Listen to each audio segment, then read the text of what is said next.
Okay, so in scene 5 of Death and the King's Horseman, we have the scene of suffering.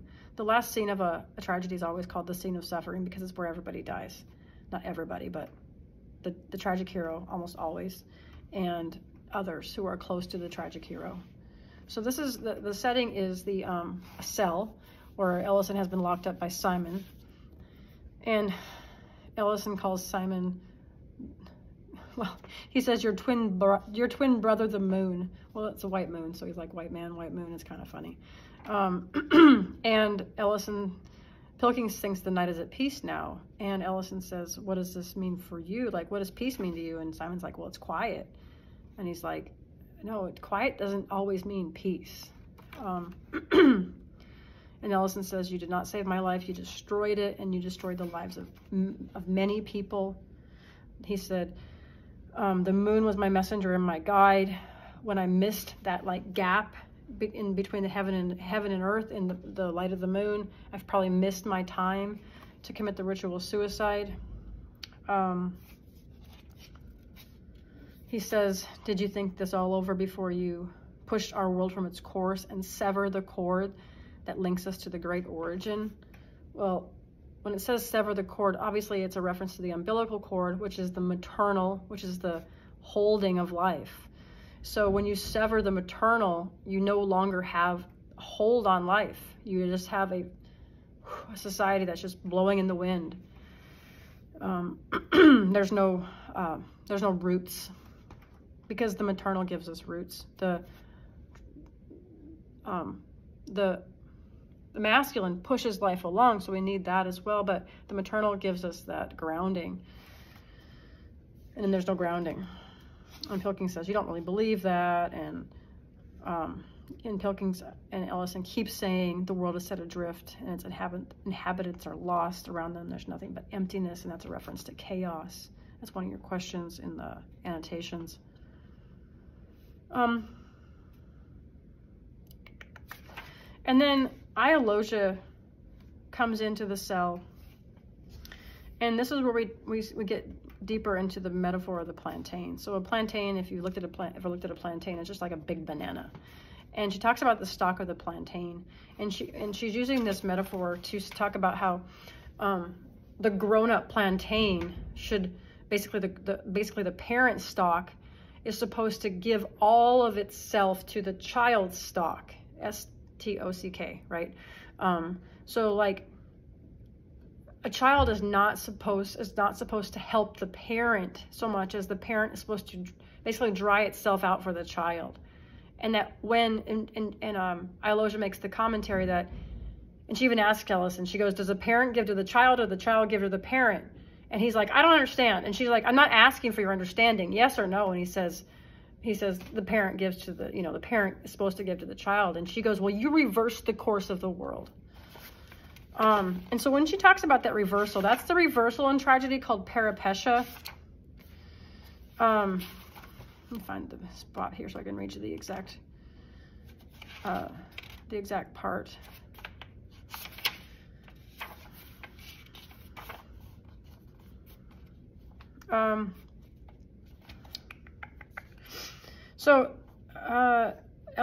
We have the peripetia, the reversal, and then we have Ellison's recognition. That he once was trying to blame it on his bride. He was trying to blame it on the white man, trying to blame it on the world. And Iolocia's not having any of this. She's just like, yeah, explain it how you will. I hope this brings you peace. She says the bush rat fled his rightful cause and then reached the market and said, save me, save me. And she says, are these fitting words to hear from an ancestral mask? There's a wild beast at my heels is not becoming language from a hunter. Like she's not having this. She's like, make all the excuses you want. None of that works. And then Iologia says, you who were once Ellison Oba. So the title of the King's Horseman, which is Ellison Oba, has now been transferred. He's no longer the King's Horseman because she knows that Alunde's committed suicide. And so he is the King's Horseman. And Ellison is left with just as the play says, poop and vomit to step in as he enters the gates of heaven.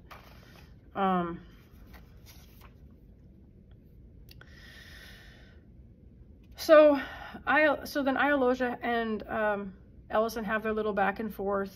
Again, Iologia is not having any of it. Iologia has brought not a gift, but she's come bearing something. And Ellison really wants to see it. And Pilkings is like, I guess, well, Pilkings is really worried about his position. He doesn't want anyone to take advantage of his position of power. And so when Jane steps over the line, the invisible line created between one piece of land and the other, as the text says, there's these whistles blown. And that's when Ellison sees the body of his son, like literally the dead body of Olunde. And Iologia said, this is the burden you have made.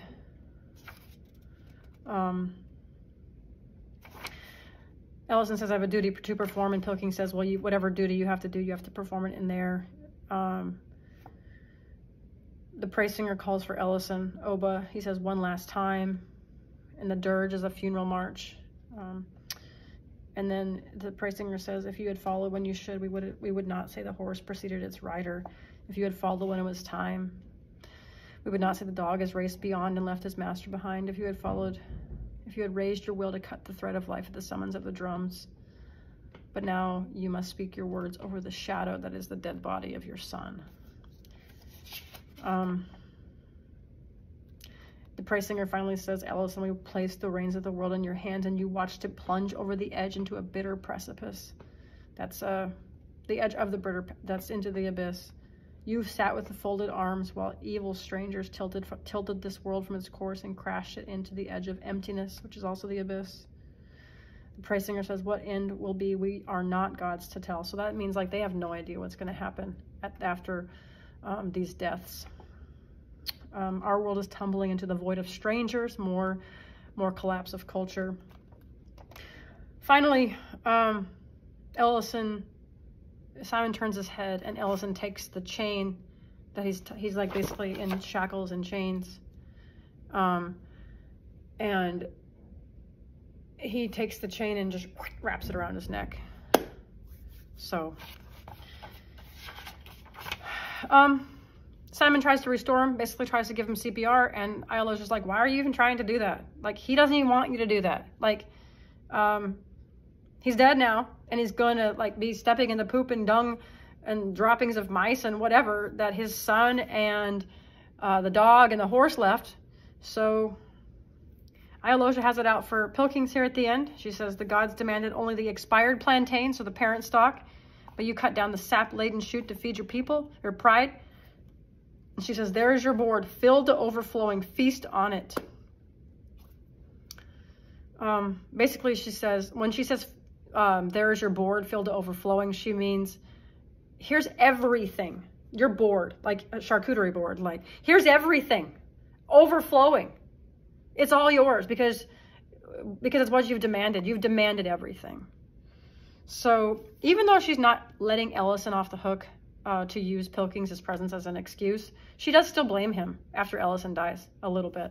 She blames Ellison. She blames Pilkings because, again, in a tragedy, the women know everything. This is any tragedy. You can read any tragedy, and if you look at the feminine characters, including children, like Olunde, he's a child in this case.